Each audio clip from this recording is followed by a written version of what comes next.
3 years ago, a cat owner did exactly what you are doing right now. Fed her cat every day, kept the water bowl full, took her to the vet once a year, did everything right. And then one Tuesday, her cat stopped eating. By Friday, the vet told her both kidneys had shut down.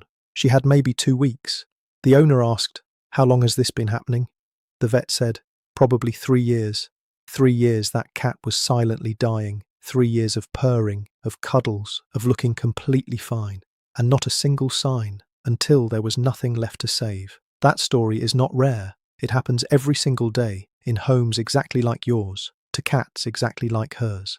Because kidney failure in cats does not announce itself. It moves in complete silence behind a perfectly normal face for months and years. And by the time something visible finally appears, 60 to 70% of kidney function is already gone, permanently. Kidneys do not heal. What is destroyed stays destroyed forever.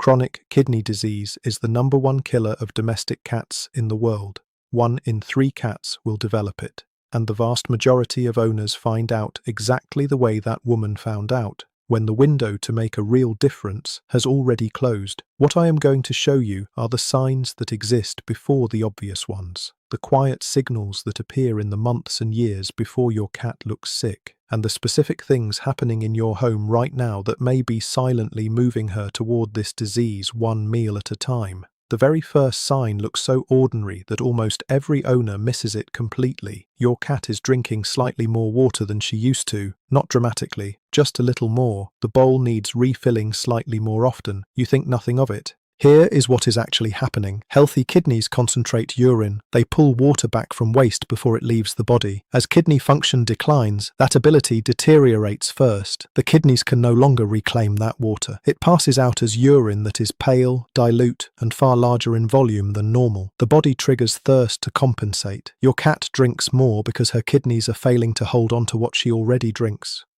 Watch the litter box. Not for blood, not for straining. Those come much later. Watch the volume, larger clumps, paler colour, more frequent deposits. If you are scooping more than 6 months ago and the clumps are consistently bigger, that is not coincidence. That is one of the earliest signs of kidney decline available to you. Next, weight loss. Not sudden or alarming. 1/2 pound over 3 months, another 1/2 pound over the next 3. A cat who feels somehow lighter when you pick her up and you cannot remember when that changed. This happens because failing kidneys cannot filter toxins efficiently. Those toxins accumulate in the blood and break down muscle tissue the body can no longer maintain. Pick your cat up right now. Run your hands along her spine. If those bones feel sharper than you remember, write her weight down today. Weigh her again in 3 weeks. The number will not lie even when everything else looks perfectly fine. The food bowl is next. Not a cat who refuses to eat. A cat who finishes slightly less than she used to. Walks away while food is still in the bowl, shows a little less enthusiasm at mealtimes. The toxins building in her bloodstream create a persistent low-grade nausea she cannot explain and you cannot see. She just knows eating feels less compelling, so she eats less, and because she is eating less while losing muscle simultaneously, the weight loss accelerates. Watch for occasional vomiting, once or twice a week, not dramatic daily vomiting. Just frequent enough to notice and just infrequent enough to explain away every time. Hairballs, sensitive stomach, something she ate. These are the stories owners tell themselves, and they are almost always wrong when kidney disease is the real cause. That vomiting is the body trying to expel what the kidneys can no longer remove from the blood. Watch the coat. A healthy cat grooms consistently, and her coat shows it. Smooth, shiny, lying flat. As she begins feeling persistently unwell, grooming becomes an effort she quietly stops making. The coat turns dull, slightly unkempt, less smooth than it used to be.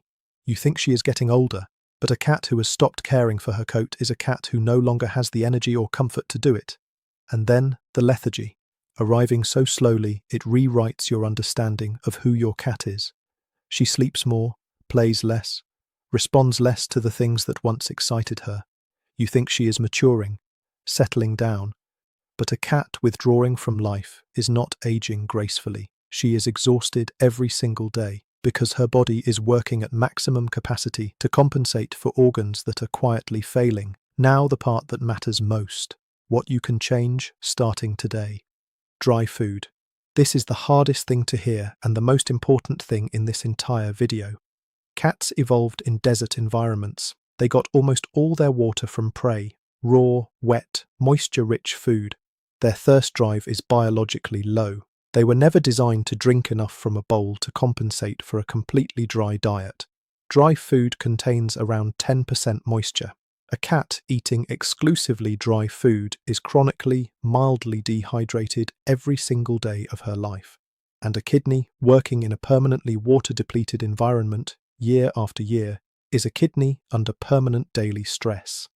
That stress accumulates. That damage builds. Until one day, a vet reads a blood test and tells you it has probably been going on for 3 years. Switching to wet food or raw food, or simply adding warm water directly to whatever you currently feed, is the single most impactful change you can make for your cat's kidney health. Not eventually, today. The kidneys get more water starting at the very next meal. This one change alone is worth more than any supplement or expensive kidney product that comes after the damage is already done. A cat water fountain helps enormously. Moving water triggers something ancient in a cat, the instinct toward a running stream. Many cats who barely touch a still bowl will drink consistently from a fountain. Hydration is not optional. It is the foundation everything else is built upon. Know your cat's baseline. Weigh her monthly. Observe the litter box to learn from it, not just clean it. You are the only diagnostic tool your cat has between vet visits. The changes that matter live entirely in the daily observations only you can make. And blood work. For cats under 7, every 1 to 2 years. For cats 7 and older, every single year without exception. Ask your vet specifically for an SDMA test, a marker that detects kidney disease when only 25% of function is lost compared to the 60 to 70% loss required for any visible symptom to appear.